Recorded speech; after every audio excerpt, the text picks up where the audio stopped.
रतन टाटा नहीं रहे, लेकिन उनकी कहानी चौंकाती है, सबक देती है और विरोधियों को जवाब देते हुए अपना लक्ष्य हासिल करना सिखाती है। आइए जानते हैं जीवन के हर मौकों पर उन्होंने कैसे खुद को साबित किया था और टाइकॉन बनाकर देश दुनिया में छा गए। रतन टाटा ने यह बात कही भी है और इसे जिया भी है। बचपन में माता पिता का तलाक हुआ, दादी के हाथों पर परवरिश हुई, प्यार तो हुआ पर वो परवान ना चढ़ा। त्याग करते रहे और आगे बढ़ते रहे। फैसलों पर सवाल उठे, लेकिन जो कहा उसे करके दिखाया। विरोधियों को जवाब दिया और देश के दिग्गज कारोबारी बनकर इतिहास में अमर हो गए। रतन टाटा नहीं रहे, लेकिन उनकी कहानी चौंकाती है, सबक देती है और विरोधियों को जवाब देते हुए अपना लक्ष्य हासिल करना सिखाती है। आइए जानते हैं जीवन के हर मौकों पर उन्होंने कैसे खुद को साबित किया था और टाइकॉन बनाकर देश दुनिया में छा गए। माता पिता का तलाक, रतन टाटा की पढ़ाई, परवरिश और प्यार। 28 दिसंबर 1937 को बॉम्बे मुंबई में नवल और सोनू टाटा के घर उनका जन्म हुआ। 10 साल की उम्र में माता पिता अलग हो गए। तलाक के बाद पिता ने स्विस महिला सुमन दोनोयर शादी की और मां ने सर जमशेदजी भाई के साथ घर बसा लिया। लेकिन रतन टाटा की परवरिश उनकी दादी नवाज बाई टाटा ने, जिसने वो बहुत प्यार करते थे। शुरुआती पढ़ाई बॉम्बे के कैंपियन स्कूल से हुई। कैथलेंड एंड जॉन कॉनन स्कूल और शिमला के विश्व कॉटन स्कूल पहुंचे। हायर स्टडी के लिए अमेरिका पहुंचे और कॉर्नेल यूनिवर्सिटी से आर्किटेक्चर में ग्रेजुएशन किया। साल 1975 में उन्होंने ब्रिटेन के हार्वर्ड बिजनेसमैन स्कूल से एडवांस मैनेजमेंट प्रोग्राम किया। 7 साल अमेरिका में रहे। पढ़ाई के बाद लॉस एंजलिस में नौकरी की। यही प्यार भी हुआ। इसका किस्सा खुद उन्होंने साझा किया था। रतन टाटा का कहना था कि जब वो अमेरिका में थे उनकी शादी हो गई होती, लेकिन दादी ने उन्हें फ़ोन करके बुलाया और उसी दौर में भारत चीन को 1962 जंग शुरू हुई। मैं भारत में रह गया और उसकी वहाँ शादी हो गई। रतन टाटा बाएं अपने भाई जिम्मी के साथ तस्वीर 1945 की है। सबसे बड़ा जोखिम ना उठाना है। इसी फल से यूं बने भारत के रत्न। भारत लौटने के बाद 1962 में जमशेदपुर में टाटा स्टील में बतौर असिस्टेंट काम शुरू कर दिया। ऑपरेमेंट्स के बाद उन्होंने प्रोजेक्ट मैनेजर बना दिया गया। अपने काम करने के तरीके से वो बुलंदियां छूने लगे और मैनेजिंग डायरेक्टर एसके नानावटी के विश्वस्त सहायक बन गए।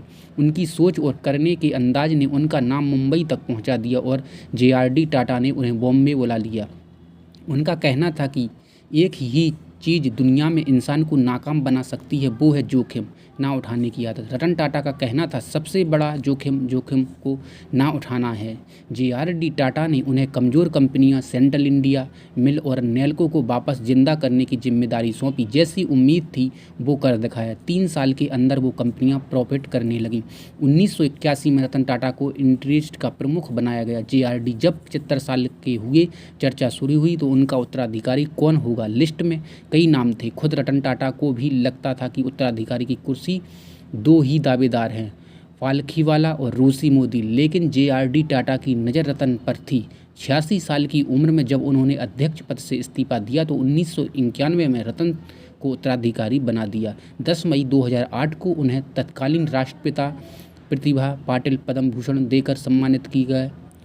फैसले को सही साबित करने में विश्वास, सवालों को ऐसे दिया जवाब। रतन टाटा का कहना था कि मैं सही फैसले लेने पर विश्वास नहीं रखता, मैंने फैसले लेता हूं और फिर उन्हें सही साबित करता हूं। उन्होंने ऐसा ही किया। एक ऐसा वक्त भी था जब कारोबार जगत के दिग्गज ने रतन टाटा की समझ पर सवाल उठाए, लेकिन वो अपने फैसलों पर डटे रहे। साल 2000 में उन्होंने अपने से दोगुने बड़े ब्रिटिश ग्रुप टेटली का अधिग्रहण किया जब उनके फैसले पर सवाल उठाए गए, लेकिन अब वह दुनिया की दूसरी सबसे बड़ी चाय कंपनी है। दूसरी बार सवाल तब उठे जब उन्होंने यूरोप की दूसरी सबसे बड़ी इस्पात निर्माता कंपनी कोरस को खरीदा, लेकिन इस बार भी रतन टाटा ने सबको प्रभावित किया। रतन टाटा को जिस फोर्ड कंपनी ने ताना मारा था, उसके ही दोनों ब्रांड जगुआर और लैंड रोवर को खरीद कर जवाब दिया।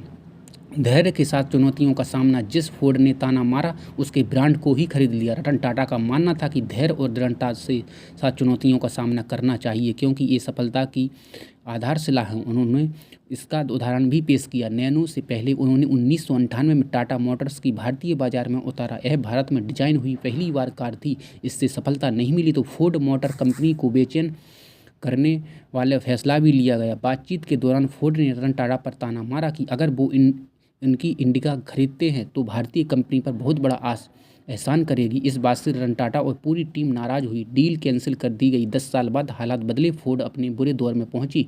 उन्होंने जगुआर और लैंड रोवर का फैसला लिया। रतन टाटा ने 2.3 अरब अमेरिका डॉलर में इन दोनों ब्रांड का अधिग्रहण किया। हालांकि इस अधिग्रहण पर कारोबार क्षेत्र के विश्लेषक ने सवाल उठाए और कहा, यह डील टाटा ग्रुप के लिए बोझ साबित होगी। टाटा ग्रुप की टाटा कंसल्टेंसी सर्विस का यह समूह तरक्की में विशेष योगदान रहा।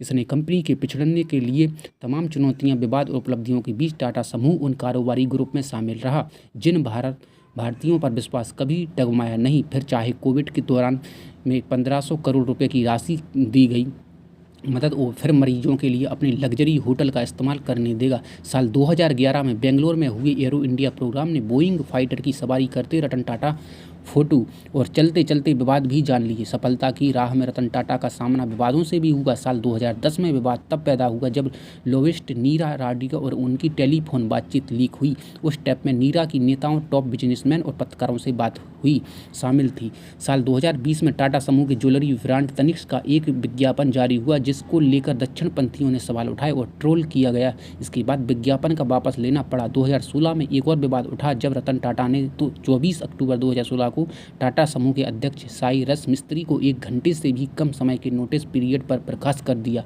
आज रतन टाटा हम सब के बीच नहीं हैं, लेकिन उनकी उपलब्धियों और देश की तरक्की में योगदान वो हमेशा याद रखा जाएगा। तो कमेंट में ओम शांति ओम जरूर लिखें और वीडियो को सब्सक्राइब करके लाइक ज़रूर करें।